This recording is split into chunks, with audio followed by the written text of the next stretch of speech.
ചരിത്രത്തിന്റെ താളുകളിൽ മറഞ്ഞുകിടക്കുന്ന സത്യങ്ങളും നമ്മെ വിസ്മയിപ്പിക്കുന്ന കഥകളും തേടിയുള്ള യാത്രയാണിത്. നിങ്ങൾ കേൾക്കുന്നത് ദ പെർഫെക്റ്റ് വോളിയം.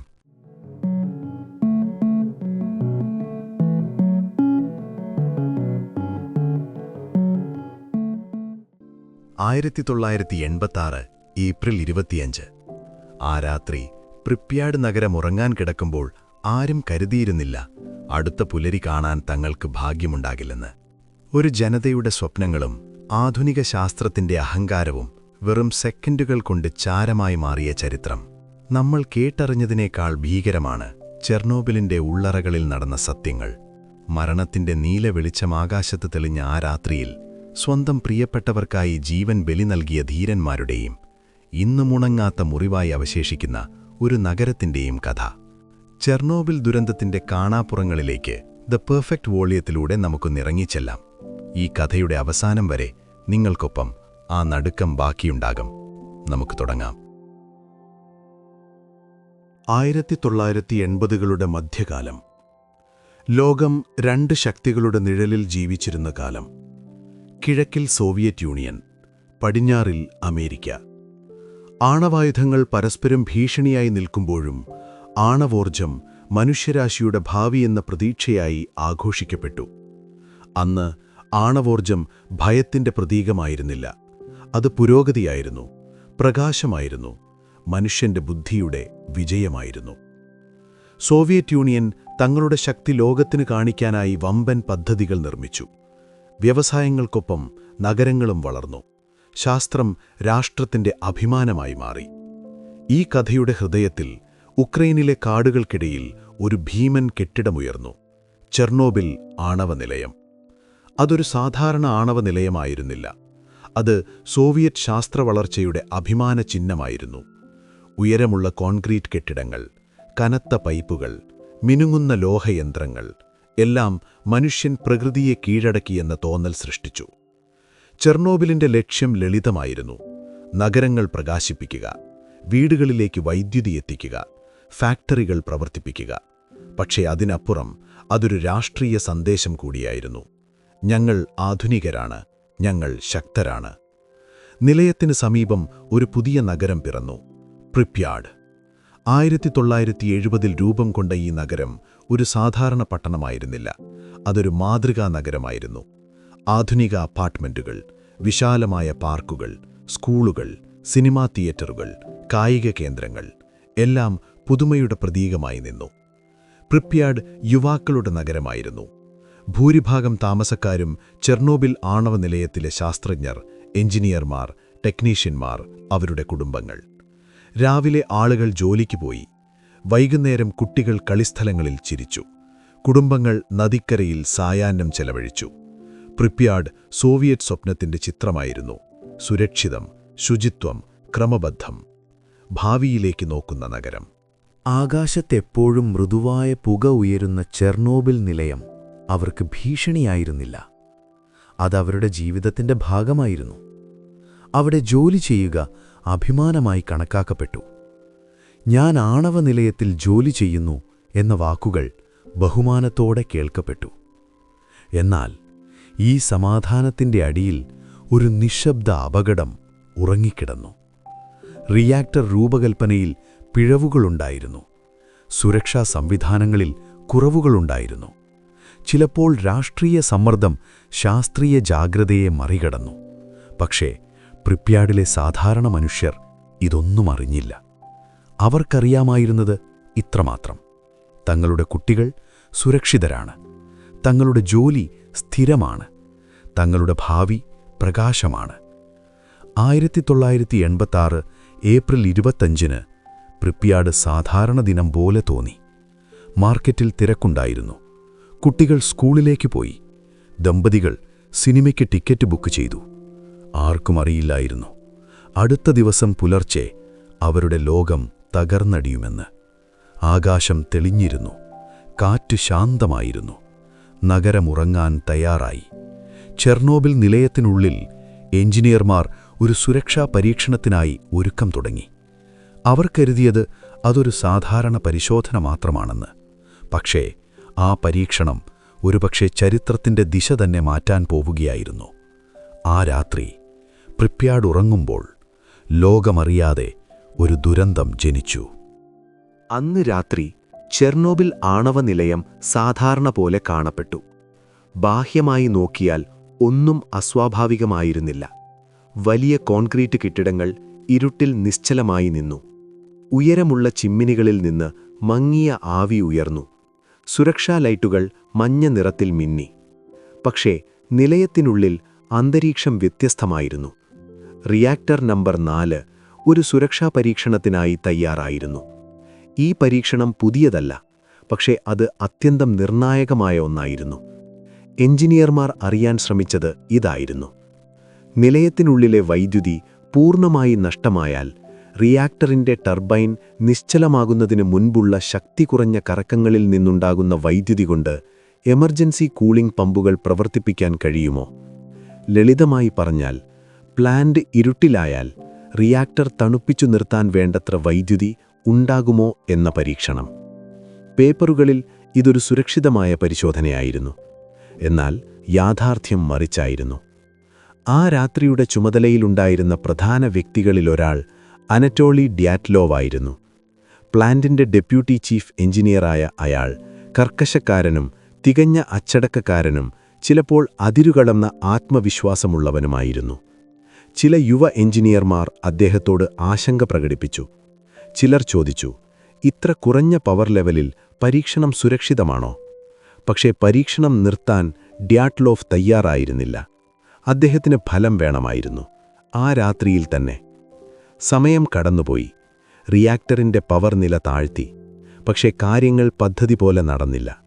റിയാക്ടറിന്റെ നിയന്ത്രണ സംവിധാനം അസ്ഥിരമായി. റിയാക്ടറിന്റെ ഹൃദയത്തിൽ ചൂട് കൂടിത്തുടങ്ങി. അത് മൗനമായ അലാറം പോലെയായിരുന്നു. പക്ഷേ ആരും അത് കേട്ടില്ല. അർദ്ധരാത്രി കടന്നു. ഏപ്രിൽ 26, 1986 പുലർച്ചെ 1:23. എഞ്ചിനീയർമാർ പരീക്ഷണത്തിന്റെ നിർണായക ഘട്ടത്തിലേക്ക് കടന്നു. അവർ ടർബൈൻ ഓഫ് ചെയ്തു. അത് സ്വാഭാവികമായി മന്ദഗതിയിൽ ചുറ്റിക്കൊണ്ടിരിക്കും എന്ന് കരുതി. പക്ഷേ അതിൽ നിന്നുള്ള വൈദ്യുതി പമ്പുകൾക്ക് മതിയായിരുന്നില്ല. തണുപ്പിക്കൽ വെള്ളം കുറയാൻ തുടങ്ങി. റിയാക്ടറിന്റെ ചൂട് പെട്ടെന്നുയർന്നു.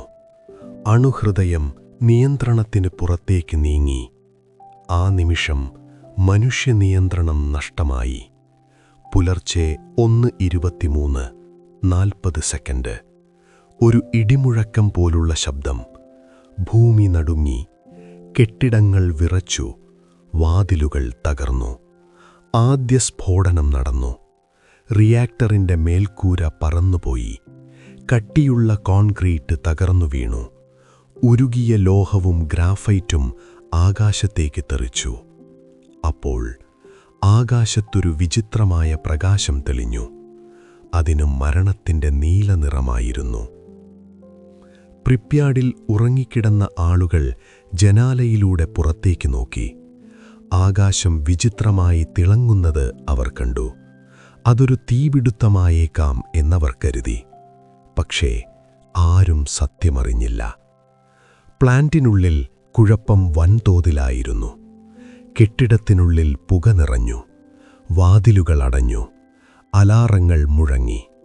ചിലർ ഓടാൻ ശ്രമിച്ചു. ചിലർ വിറങ്ങലിച്ചു നിന്നു.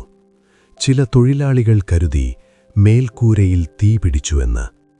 എന്നാൽ ചില യുവ എഞ്ചിനീയർമാർ ഓടിവന്നു പറഞ്ഞു, സർ, റിയാക്ടർ തുറന്നിരിക്കാം. മറ്റൊരാൾ വിളിച്ചു പറഞ്ഞു, കോർ പുറത്തായിട്ടുണ്ടാകാം. എന്നാൽ ഡ്യാറ്റ്ലോവ് പിൻവാങ്ങാൻ തയ്യാറായിരുന്നില്ല.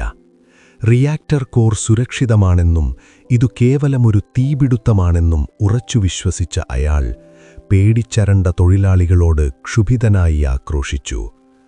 അതു വെറും തീയാണ്, അദ്ദേഹം ആവർത്തിച്ചു പറഞ്ഞു. ജോലി തുടരുക. ചില തൊഴിലാളികൾ മേൽക്കൂരയിലേക്ക് ഓടി. അവർക്ക് തോന്നിയത് അവിടെ ചെറിയ തീ മാത്രമാണെന്നാണ്. മറ്റു ചിലർ പമ്പ് റൂമുകളിലേക്ക് പോയി. വെള്ളം വീണ്ടും പ്രവർത്തിപ്പിക്കാൻ ശ്രമിച്ചു. പക്ഷേ ആരും തിരിച്ചറിയാത്തത് ഇതായിരുന്നു: അവർ നടക്കുന്നത് അത്യന്തം റേഡിയോ ആക്റ്റീവ് പ്രദേശത്താണ്. അവരുടെ ശരീരം നിമിഷം തോറും അദൃശ്യമായ കിരണങ്ങൾ കൊണ്ട് കത്തിക്കൊണ്ടിരുന്നു. കെട്ടിടത്തിനുള്ളിൽ പരസ്പര വിരുദ്ധമായ നിർദ്ദേശങ്ങളുണ്ടായി. ചില മേലുദ്യോഗസ്ഥർ ഒരു കാര്യം പറഞ്ഞു, മറ്റുള്ളവർ മറ്റൊന്നു പറഞ്ഞു. ആരെയും പൂർണ്ണമായി കേൾക്കാൻ ആരുമില്ലായിരുന്നു. തൊഴിലാളികളിൽ പലരും ആശയക്കുഴപ്പത്തിലായിരുന്നു. അവർ കരുതി, ഇത് ഞങ്ങൾ മുമ്പും കണ്ട ചെറിയ അപകടം പോലെ ആയിരിക്കാം. പക്ഷേ അകത്തളങ്ങളിൽ റിയാക്ടർ നമ്പർ 4 ജീവിച്ചിരിക്കുന്ന ഒരു രാക്ഷസനെപ്പോലെ കത്തിക്കൊണ്ടിരുന്നു. ചില മിനിറ്റുകൾക്കകം പല തൊഴിലാളികൾക്കും ശാരീരിക അസ്വസ്ഥതകൾ തോന്നി. തലചുറ്റൽ, ഓക്കാനം, തൊലിയിൽ കത്തുന്നതുപോലെ തോന്നൽ. പക്ഷേ അവരതിനെ പുക മൂലമുള്ള ബുദ്ധിമുട്ടായി മാത്രം കരുതി. അവർക്കറിയില്ലായിരുന്നു അത് റേഡിയേഷൻ വിഷബാധയുടെ ആദ്യ ലക്ഷണങ്ങളാണെന്ന്. ഈ സമയത്ത് നിലയത്തിന്റെ ഡയറക്ടറും മറ്റ് ഉന്നത ഉദ്യോഗസ്ഥരും സ്ഥലത്തെത്തി. പക്ഷേ അവർക്കും വ്യക്തമായ ചിത്രമുണ്ടായിരുന്നില്ല. ചിലർ ഇപ്പോഴും കരുതി ഇത് വലിയ തീപിടിത്തമാണ്, ആണവ ദുരന്തമല്ല. അവർ പരസ്പരം കുറ്റം ചുമത്താൻ തുടങ്ങി. ആരാണ് തെറ്റു ചെയ്തത്? ആരാണ് പരീക്ഷണം അനുമതിയോടെ നടത്തിയതെന്ന്? പക്ഷേ ആ ചർച്ചകൾക്കിടയിൽ യഥാർത്ഥ ശത്രു അവിടെ തന്നെയുണ്ടായിരുന്നു. കണ്ണിൽ കാണാനാകാത്ത, മണമറിയാനാകാത്ത, ശബ്ദമില്ലാത്ത റേഡിയേഷൻ ഓരോ ശ്വാസത്തിലും തൊഴിലാളികളുടെ ശരീരത്തിലേക്ക് കടന്നു. ആ രാത്രിയിൽ ചെർണോബിൽ പ്ലാന്റ് 2ആയി പിളർന്നു. ഒരു വശത്ത് ആശയക്കുഴപ്പവും അഹങ്കാരവും, മറുവശത്ത് മാരകമായ യാഥാർത്ഥ്യവും. അനറ്റോലി ഡ്യാത്ലോവ് അവസാന നിമിഷം വരെ വിശ്വസിച്ചു, ഇത് നിയന്ത്രിക്കാവുന്ന പ്രശ്നമാണ്. പക്ഷേ ആ വിശ്വാസം ഇതിനകം ആയിരക്കണക്കിന് ജീവൻ അപകടത്തിലാക്കി കഴിഞ്ഞിരുന്നു. ആകാശത്തേക്ക് റേഡിയോ ആക്റ്റീവ് പൊടിപടലങ്ങൾ പുലർച്ചെ അടുത്തു നിൽക്കുമ്പോൾ സത്യം പതുക്കെ വെളിച്ചത്തിലേക്ക് വരാൻ തുടങ്ങി. പക്ഷേ അതിനു മുമ്പേ ആദ്യമായി പ്രതികരിക്കേണ്ടവർ അഗ്നിശമനസേന ആ അപകടത്തിലേക്ക് കാൽ വെച്ചിരുന്നു. അവർക്ക് സത്യം അറിയില്ലായിരുന്നു. അവർക്കറിയാമായിരുന്നത് ഉത്തരവുകൾ മാത്രമായിരുന്നു. പുലർച്ചെ 1:29 പ്രിപ്യാഡിലെ പാരാമിലിറ്ററി ഫയർ ബ്രിഗേഡ് നമ്പർ 6ലേക്ക് ആദ്യ വിളിയെത്തി. റിപ്പോർട്ട് ലളിതമായിരുന്നു: ചെർണോബിൽ പ്ലാന്റിൽ തീപിടുത്തം. അത് കേട്ടപ്പോൾ ആരും ഭയന്നില്ല. അഗ്നിശമനസേനക്കാർക്ക് ഇതവരുടെ പതിവ് ജോലിയായിരുന്നു. തീ, പുക, ചൂട് ഇതെല്ലാം അവർ മുമ്പും നേരിട്ടിരുന്നു. വേഗത്തിൽ അവർ ട്രക്കുകളിലേക്ക് കയറി. എഞ്ചിൻ മുഴങ്ങി, വെളിച്ചങ്ങൾ മിന്നി, വാതിലുകൾ അടഞ്ഞു. ട്രക്ക് റോഡിലൂടെ കുതിച്ചു. അകത്ത് യുവ ഫയർ ഫൈറ്റർ വാസിലി ഇഗ്നാതെങ്കോ നിശബ്ദനായിരുന്നു. അയാൾക്ക് വെറും 25 വയസ്സ്. അടുത്തിടെ വിവാഹം കഴിഞ്ഞിരുന്നു. അവർ പുറപ്പെടുന്നതിനു മുമ്പ് വാസിലി ഗർഭിണിയായ ഭാര്യയോട് പറഞ്ഞു, ഭയപ്പെടേണ്ട, ഇത് ചെർണോബിലിലെ ചെറിയ തീ മാത്രമാണ്. അയാൾ അവളുടെ നെറ്റിയിൽ മൃദുവായി ചുംബിച്ചു. നീ ഉറങ്ങിക്കോ, ഞാൻ ഉടനെ മടങ്ങിവരാം. അവന്റെ അവസാന ചുംബനമേറ്റുവാങ്ങി അവൾ കിടക്കയിലേക്ക് തിരിഞ്ഞു. ട്രക്ക് പ്ലാന്റിലേക്ക് അടുക്കുമ്പോൾ അവർ കണ്ട കാഴ്ച സാധാരണമായിരുന്നില്ല. ആകാശം വിചിത്രമായി തിളങ്ങുകയായിരുന്നു. റിയാക്ടർ കെട്ടിടത്തിന്റെ മേൽക്കൂര തകർന്നു കിടന്നു. അതിന്റെ തിളങ്ങുന്ന കഷണങ്ങൾ നിലത്താകെ ചിതറിക്കിടന്നു. അവർ ട്രക്കിൽ നിന്ന് ചാടിയിറങ്ങി. കയ്യിൽ സാധാരണ ഹെൽമറ്റ്, കയ്യുര, ജാക്കറ്റ്, അത്രമാത്രം. റേഡിയേഷൻ സംരക്ഷണ സ്യൂട്ടില്ല, ഡോസിമീറ്ററില്ല, ശരിയായ മുന്നറിയിപ്പ് പോലുമില്ല. അവർ കരുതി ഇത് വെറും തീയാണ്, വെള്ളമൊഴിച്ചാൽ കെട്ടടങ്ങുന്ന തീ. വാസിലിയും സംഘവും കെട്ടിടത്തിന്റെ മേൽക്കൂരയിലേക്ക് കയറി. അവരുടെ കാലിനടിയിൽ തിളങ്ങുന്ന കറുത്ത കഷ്ണങ്ങൾ കിടക്കുന്നത് കണ്ടു. അത് സാധാരണ കരിയെന്നു തോന്നി. വാസിലി ഒരു കഷ്ണമെടുത്തു മാറ്റി. അത് കയ്യിൽ ചൂട് തോന്നിച്ചു. പക്ഷെ അയാൾ ചിന്തിച്ചു, ഇത് വെറും തീയുടെ അവശിഷ്ടമാണ്.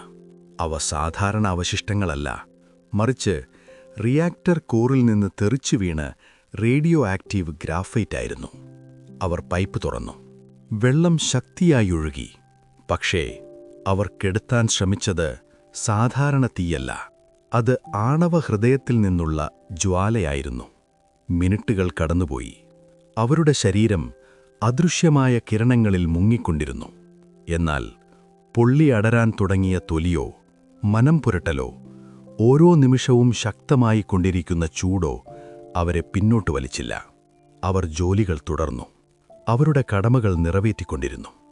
മേൽക്കൂരയിൽ നിന്ന് ഇറങ്ങിയ വാസിലിയും സംഘവും ചുവന്നു പുള്ളിയ ശരീരത്തോടെ ആശുപത്രിയിലേക്ക് മാറ്റപ്പെട്ടു. ഇന്നോളം കാണാത്ത രോഗാവസ്ഥയെ കണ്ട് ഡോക്ടർമാർ പകച്ചുനിന്നു. പൊള്ളലേറ്റ ഇടങ്ങളിൽ നിന്ന് മറ്റു ശരീരഭാഗങ്ങളിലേക്ക് റേഡിയേഷൻ ആഴ്ന്നിറങ്ങാൻ തുടങ്ങിയിരുന്നു. ശരീരം അകത്തുനിന്ന് നശിക്കുകയായിരുന്നു.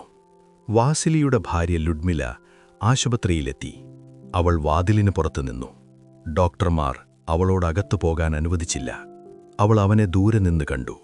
അവന്റെ മുഖം വീർത്തിരുന്നു. തൊലി ഇരുണ്ടു മാറിയിരുന്നു. ശബ്ദം മങ്ങിപ്പോയിരുന്നു. എന്നിട്ടും വാസിലി മൃദുവായി ചിരിക്കാൻ ശ്രമിച്ചു. അയാൾ ഭാര്യയോട് പറഞ്ഞു, "എനിക്ക് സുഖമാണ്." അടുത്ത ദിവസങ്ങളിൽ വാസിലിയും മറ്റു ഫയർഫൈറ്റർമാരും കടുത്ത വേദനയനുഭവിച്ചു. അവരുടെ ശരീരം അകത്തുനിന്ന് തകരുകയായിരുന്നു. അവരിൽ പലരും ദിവസങ്ങൾക്കുള്ളിൽ മരിച്ചു. ആയുധങ്ങളില്ലാതെ യുദ്ധത്തിലേക്ക് പോയ സൈനികരെ പോലെയായിരുന്നു അവർ. ധീരർ, പക്ഷേ വിധിക്കപ്പെട്ടവർ. എതിരെ നിൽക്കുന്ന ശത്രുവിനെ അവർക്ക് കാണാനാകുമായിരുന്നില്ല. അവർ കണ്ടത് തീ മാത്രം. അവർ തോൽപ്പിക്കാൻ ശ്രമിച്ചത് തീ മാത്രം. പക്ഷേ അവർ നേരിട്ടത് ലോകം കണ്ട ഏറ്റവും ഭീകരമായ ആണവാപകടമായിരുന്നു. ആ രാത്രി ചെർണോബിലിന്റെ ആദ്യ ഹീറോകൾ ജനിച്ചു. അവർ മെഡലുകൾ തേടിയില്ല, പ്രശസ്തി ആഗ്രഹിച്ചില്ല. അവർ ചെയ്തത് തങ്ങളുടെ കടമ മാത്രമായിരുന്നു. പക്ഷേ ആ കടമ അവരുടെ ജീവൻ ആവശ്യപ്പെട്ടു. അവസാന നിമിഷം വരെ ലുഡ്മില വാസിലിയോടൊപ്പം ചിലവഴിച്ചു. മാസങ്ങൾക്ക് ശേഷം, വാസിലിയുടെ മരണത്തിനു ശേഷം, അവർക്കൊരു കുഞ്ഞു മാലാഖ ജനിച്ചു. അച്ഛനിൽ നിന്നും പടർന്ന റേഡിയേഷനിൽ നിന്നും അമ്മയെ സംരക്ഷിച്ച് അവൾ ജനിച്ച് മണിക്കൂറുകൾക്കുള്ളിൽ തന്നെ മരണത്തിന് കീഴടങ്ങി. പിന്നീടൊരാഭിമുഖ്യത്തിൽ ലുഡ്മില തകർന്ന ഹൃദയത്തോടെ പറഞ്ഞു, "I killed her. She, my little girl, saved me. She took the whole radioactive shock into herself.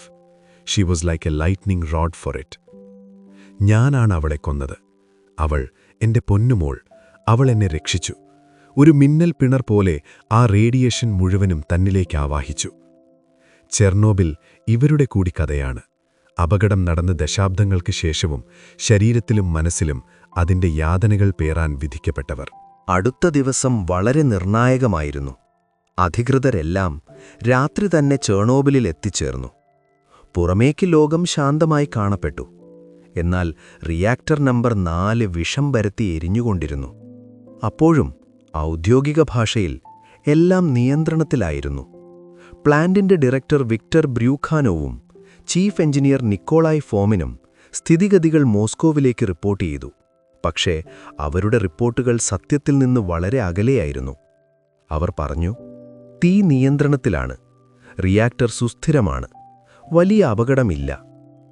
തെറ്റുകൾ അംഗീകരിക്കുന്നതിനേക്കാൾ അവർ പ്രശ്നം ചെറുതാക്കി കാണിക്കാൻ ശ്രമിച്ചു. കാരണം ലളിതമായിരുന്നു. സോവിയറ്റ് സംവിധാനത്തിൽ പരാജയം സമ്മതിക്കുക അത്ര എളുപ്പമല്ലായിരുന്നു. അതേസമയം പ്രിപ്യാഡിലെ ജനങ്ങൾ സാധാരണ പോലെ ഉണർന്നു. കുട്ടികൾ സ്കൂളിലേക്ക് പോകാൻ തയ്യാറായി. കടകൾ തുറന്നു. എല്ലാവരും രാത്രി കണ്ട നീല വെളിച്ചത്തെക്കുറിച്ച് അമ്പരപ്പോടെ സംസാരിച്ചുകൊണ്ടിരുന്നു. ആരും നഗരം ഒഴിപ്പിക്കണമെന്ന് പറഞ്ഞില്ല.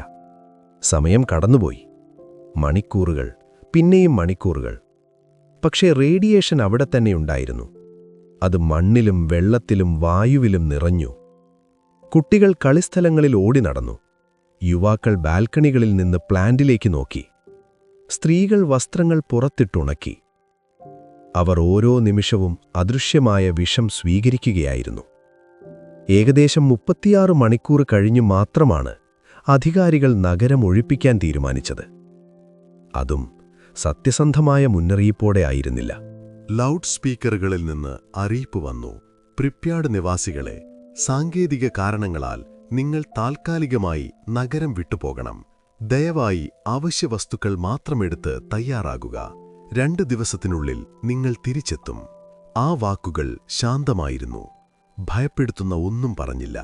ജനങ്ങൾ വിശ്വസിച്ചു. അവർ സ്യൂട്ട് കേസുകളെടുത്തു. കുട്ടികൾ പ്രിയപ്പെട്ട കളിപ്പാട്ടങ്ങളിൽ മുറുകെ പിടിച്ചു. വിലപ്പെട്ട രേഖകളും അത്യാവശ്യ സാധനങ്ങളുമായി അവർ വീട് പൂട്ടിയിറങ്ങി. ബസ്സുകൾ നിരനിരയായി എത്തി. ചിലർ കരഞ്ഞു, ചിലർ നിശബ്ദരായിരുന്നു. അവർ കരുതി 2 ദിവസത്തിനകം നാം മടങ്ങിവരും. എന്നാൽ അവർ പിന്നീടൊരിക്കലും തിരികെ വന്നില്ല. അന്ന് പ്രിപ്യാഡ് ആദ്യമായി ശബ്ദരഹിതമായി. ആ നിശബ്ദത ഇന്നും അഭേദ്യമായി തുടരുന്നു. അന്ന് അധികാരികൾ വൈകിയത് ഏതാനും ചില മണിക്കൂറുകൾ മാത്രമല്ല, അവർ വൈകിപ്പിച്ചത് ആയിരക്കണക്കിന് മനുഷ്യരുടെ സുരക്ഷയായിരുന്നു. ആ വൈകിപ്പിക്കൽ പിന്നീട് രോഗങ്ങളായി തിരിച്ചുവന്നു. ക്യാൻസറായും വേദനയായും അളക്കാനാകാത്ത നഷ്ടമായും ജീവിതങ്ങളിൽ പതിഞ്ഞു. പ്രിപ്യാഡ് ഒഴിഞ്ഞതോടെ ചെർണോബിൽ ഒരു നഗര ദുരന്തത്തിലുപരി ഒരു ഭരണപരാജയത്തിന്റെ പ്രതീകമായി. സത്യം മറയ്ക്കപ്പെടുമ്പോൾ മനുഷ്യരെന്നും വില കൊടുക്കേണ്ടിവരുന്നു. അന്ന് കൊടുത്ത വില ഒരു സമൂഹത്തിന്റെ ഭാവിയും പ്രതീക്ഷകളും വിശ്വാസങ്ങളുമായിരുന്നു. പിറ്റേന്ന് പുലർച്ചെ സൂര്യൻ ഉയർന്നെങ്കിലും പ്രിപ്യാഡ് എന്ന നഗരം അസ്തമിച്ചിരുന്നു. ഇതേസമയം ചെർണോബിലിൽ കുർച്ചാട്ടോവ് ഇൻസ്റ്റിറ്റ്യൂട്ട് ഓഫ് അറ്റോമിക് എനർജിയുടെ ഡെപ്യൂട്ടി ഡയറക്ടറായ വാലറി ലഗാസോവ്, ചെർണോബിൽ കമ്മീഷൻ ചെയർമാനായ ബോറിസ് ഷെർബിന എന്നിവരുടെ നേതൃത്വത്തിൽ രക്ഷാദൗത്യങ്ങൾ പുരോഗമിച്ചുകൊണ്ടിരുന്നു. അവർ ചെർണോബിലിനെയും അപകടത്തിന്റെ വരുവരായികകളെയും പറ്റി വ്യക്തമായ പഠനങ്ങൾ നടത്തി. എന്നാൽ കണക്കുകൾ ഭയപ്പെടുത്തുന്നതായിരുന്നു.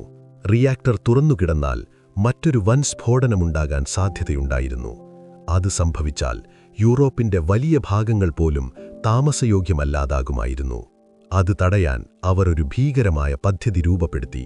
റിയാക്ടറിന് മുകളിലൂടെ പറന്ന സൈനിക ഹെലികോപ്റ്ററുകൾ മണൽ, ബോറോൺ, ക്ലേ, ലെഡ് എന്നിവ അതിന്റെ മുകളിലേക്ക് വർഷിച്ചു. പക്ഷേ ഹെലികോപ്റ്റർ പൈലറ്റുമാർക്ക് കനത്ത റേഡിയേഷൻ ബാധയുണ്ടാകുകയും മരണം വരിക്കുകയും ചെയ്തു. എന്നാൽ ഇതേ തുടർന്ന് മറ്റൊരു അസാധ്യ ദൗത്യം വന്നുചേർന്നു. റിയാക്ടറിനു കീഴിൽ വെള്ളം നിറഞ്ഞിരുന്നു.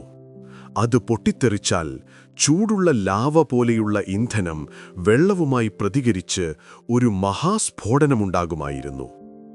അത് തടയാൻ 3 പേർ സ്വമേധയാ മുന്നോട്ടു വന്നു: അനനെൻകോ, ബെസ്പലോവ്, ബരാനോവ് എന്നിവർ. അവർ റേഡിയോ ആക്റ്റീവായ വെള്ളത്തിലേക്ക് നേരിട്ടിറങ്ങി. അവരുടെ ശരീരം മുഴുവൻ കനത്ത വസ്ത്രങ്ങളാൽ മൂടിയിരുന്നു. എന്നാൽ ആ കനത്ത വസ്ത്രങ്ങളുടെ നേരിയ പാളികൾക്കിപ്പുറം റേഡിയേഷൻ രൂപത്തിൽ അപകടം പതിയിരുന്നു. പക്ഷേ അതിനെ വെല്ലുവിളിച്ചുകൊണ്ട് അവർ മങ്ങിയ ഫ്ലാഷ് ലൈറ്റുമായി ഇരുട്ടിലൂടെ നീന്തി. ചുറ്റും മരണത്തിന്റെ നിശബ്ദ സാന്നിധ്യം. അവർ കൈകൊണ്ട് വാൽവുകൾ തിരിച്ചു തുറന്നു. വെള്ളം പുറത്തേക്കൊഴുകി. ആ നിമിഷം അവർ യൂറോപ്പിനെ തന്നെ രക്ഷിച്ചു. ഡൈവേഴ്സ് ഓഫ് ചെർണോബിൽ എന്നറിയപ്പെട്ട അവരെ 2018 രാജ്യം ധീരതയ്ക്കുള്ള ബഹുമതി നൽകി ആദരിച്ചു. പ്രശ്നങ്ങൾ അപ്പോഴും ഒഴിഞ്ഞിരുന്നില്ല.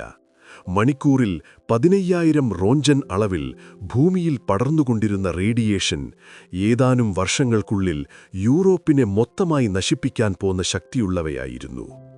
അതിനു പ്രതിരോധമായി റിയാക്ടറിനു ചുറ്റും ഒരു കവചം തീർക്കാൻ തീരുമാനിക്കപ്പെട്ടു. അതിന് ആദ്യം ഉയർന്ന വെല്ലുവിളി റിയാക്ടർ മേൽക്കൂരയിൽ ചിതറിക്കിടന്ന റിയാക്ടർ കോറിലെ റേഡിയോ ആക്റ്റീവ് ഗ്രാഫൈറ്റ് ആയിരുന്നു. റിയാക്ടർ കോറിനടുത്ത് സർവൈവ് ചെയ്യുക എന്നുള്ളത് മനുഷ്യർക്ക് അസാധ്യമായിരുന്നതിനാൽ റോബോട്ടുകളെ ഉപയോഗിക്കുക എന്നതായിരുന്നു ഏകമാർഗം. അതിനായി മൂൺ റോവർ സ്റ്റൈലിലുള്ള STR-1 തുടങ്ങി അനേകം വിലയേറിയ റോബോട്ടുകളെ ചെർണോബിലിലേക്ക് കൊണ്ടുവന്നു. എന്നാൽ സോവിയറ്റ് പ്രതീക്ഷകളെ തകർത്തെറിഞ്ഞുകൊണ്ട് റോബോട്ടുകളെല്ലാം പാതിവഴിയിൽ നിശ്ചലമായി. റോബോട്ടുകൾ എന്ന പ്രതീക്ഷ അസ്തമിക്കുമ്പോൾ സോവിയറ്റ് യൂണിയൻ ആ കടുത്ത തീരുമാനം കൈക്കൊണ്ടു. ബയോ റോബോട്ടുകൾ, അതായത് പച്ചയായ മനുഷ്യർ. നിമിഷങ്ങൾ വൈകാതെ തന്നെ ലക്ഷക്കണക്കിന് സൈനികരെയും തൊഴിലാളികളെയും പ്ലാന്റിലേക്ക് എത്തിച്ചു. അവർ മേൽക്കൂരയിൽ നിന്ന് റേഡിയോ ആക്റ്റീവ് ഗ്രാഫൈറ്റ് കഷ്ണങ്ങൾ കൈകൊണ്ട് എടുത്തുമാറ്റി. വെറും 90 സെക്കൻഡുകൾ മാത്രമായിരുന്നു ഓരോരുത്തർക്കും അനുവദിച്ചിരുന്ന സമയം. അവർ ഓടി. 90 സെക്കൻഡുകൾ കൊണ്ട് ചെയ്യാനാകാവുന്നവ ചെയ്തു. തിരികെ വന്നു. മറ്റൊരാൾ കയറി. പിന്നെയും മറ്റൊരാൾ. അതൊരു യുദ്ധം പോലെയായിരുന്നു. പക്ഷേ ശത്രുവിനെ അവർക്ക് കണ്ണുകൊണ്ട് കാണാനാകുമായിരുന്നില്ല. റേഡിയേഷൻ ചൂടിൽ ഉരുകിയൊലിച്ച് ഓരോരുത്തരും അവരുടെ ജീവിതത്തിൽ നിന്ന് വെറും 90 സെക്കൻഡുകൾ മാനവരാശിക്ക് ദാനം ചെയ്തു. പക്ഷേ ആ 90 സെക്കൻഡുകൾക്ക് അവരുടെ ജീവന്റെ വിലയുണ്ടായിരുന്നു. പലർക്കും ദിവസങ്ങൾക്കകം ആരോഗ്യപ്രശ്നങ്ങൾ കണ്ടുതുടങ്ങി. കടുത്ത ക്ഷീണവും പൊള്ളലുകളും പിന്നീട് ക്യാൻസറിലും മരണത്തിലും അവസാനിച്ചു. രക്ഷപ്പെട്ടവർ അവരുടെ യാതനകൾ തലമുറകളിലൂടെ മുന്നോട്ട് കൈമാറി. ജനിക്കുന്ന കുഞ്ഞുങ്ങൾ ജനറ്റിക് ഡിഫക്റ്റുകളോടെ ജനിച്ചു. ക്യാൻസർ ഒരു മാറാവ്യാധിയായി. പിന്നീട് ലിക്വിഡേറ്റേഴ്സ് എന്ന് ലോകം വാഴ്ത്തിയ ഈ മനുഷ്യർ അവരുടെ അസാമാന്യ ധൈര്യത്തിനാൽ ഇന്നും ഓർമ്മിക്കപ്പെടുന്നു. വളരെ ചുരുങ്ങിയ മാസങ്ങൾ കൊണ്ട് റിയാക്ടറിനു മുകളിൽ ഒരു താൽക്കാലിക കവർ നിർമ്മിക്കപ്പെട്ടു. പിന്നീട് വർഷങ്ങൾക്ക് ശേഷം സാർക്കോഫഗസ് എന്ന ഭീമൻ ഇരുമ്പ് ഘടന അതിനു മുകളിൽ നിർമ്മിച്ചുകൊണ്ട് സോവിയറ്റ് യൂണിയൻ ചെർണോബിൽ എന്ന പ്രശ്നം പരിഹരിച്ചു. അതിന്റെ കീഴിൽ റിയാക്ടർ നമ്പർ 4 ഇന്നും എറിഞ്ഞുകൊണ്ടിരിക്കുന്നു, മൂടപ്പെട്ടൊരു മുറിവുപോലെ. ചെർണോബിൽ ഇന്നും ആ പേര് കേൾക്കുമ്പോൾ ലോകത്തിന്റെ ഉള്ളിലൊരു നടുക്കമാണ്. മനുഷ്യൻ തന്റെ ബുദ്ധിശക്തിയിൽ അഹങ്കരിക്കുമ്പോൾ പ്രകൃതി നൽകുന്ന ഒരു താക്കീതാണ് ആ നഗരം. അധികാരികളുടെ മൗനവും ശാസ്ത്രത്തിന്റെ പിഴവുകളും ചേർന്ന് എഴുതിത്തള്ളിയത് ലക്ഷക്കണക്കിനു മനുഷ്യരുടെ ഭാവിയായിരുന്നു. വാസിലി ഇഗ്നത്തെൻകോയെപ്പോലെ താൻ എന്തിലേക്കാണ് നടന്നു കയറുന്നതെന്ന് പോലും അറിയാതെ മറ്റുള്ളവർക്കു വേണ്ടി ജീവൻ നൽകിയ ധീരന്മാർ. സ്വന്തം അമ്മയെ റേഡിയേഷനിൽ നിന്ന് രക്ഷിക്കാൻ ആ വിഷം മുഴുവൻ ഉള്ളിലേക്കാവാഹിച്ചു മരിച്ചുപോയ ആ പിഞ്ചുകുഞ്ഞ്. ആ 90 സെക്കൻഡുകൾ കൊണ്ട് ചരിത്രം മാറ്റിയെഴുതിയ ബയോ റോബോട്ടുകൾ. ഇവരെല്ലാം ഓർമ്മിപ്പിക്കുന്നത് ഒന്നാണ്: മനുഷ്യന്റെ ഓരോ തെറ്റിനും വലിയ വില നൽകേണ്ടി വരുന്നത് നിരപരാധികളായ സാധാരണക്കാരാണ്. ഇന്ന് പ്രിപ്യാഡ് ഒരു പ്രേതനഗരമാണ്. അവിടെ തുരുമ്പിച്ച ഊഞ്ഞാലുകളും പൊടിപിടിച്ച പുസ്തകങ്ങളും ഉപേക്ഷിക്കപ്പെട്ട വീടുകളും ഒരു കാലത്ത് ജീവിതത്തിന്റെ ബാക്കിപത്രമായി നിൽക്കുന്നു. കാവൽക്കാരില്ലാത്ത, ഉടമസ്ഥരില്ലാത്ത ആ നഗരത്തിൽ ഇപ്പോൾ കാട്ടുചെടികളും മൃഗങ്ങളും വാഴുന്നു. പ്രകൃതി തന്റേതായ രീതിയിൽ ആ മുറിവുകൾ ഉണക്കാൻ ശ്രമിക്കുകയാണ്. എങ്കിലും ആ സാർക്കോഫഗസിനുള്ളിൽ ഇന്നും കനലായി എരിയുന്ന 4-ാം നമ്പർ റിയാക്ടർ നമുക്ക് മുന്നിൽ ഒരു ചോദ്യചിഹ്നമായി ബാക്കിയുണ്ട്. നമ്മൾ നേടിയെന്ന് കരുതുന്ന ഈ പുരോഗതിയുടെ യഥാർത്ഥ വില എന്താണ്? ചരിത്രത്തിന്റെ വിസ്മയിപ്പിക്കുന്നതും നടുക്കുന്നതുമായ മറ്റൊരധ്യായവുമായി നമുക്ക് വീണ്ടും കാണാം. അതുവരെ വിട.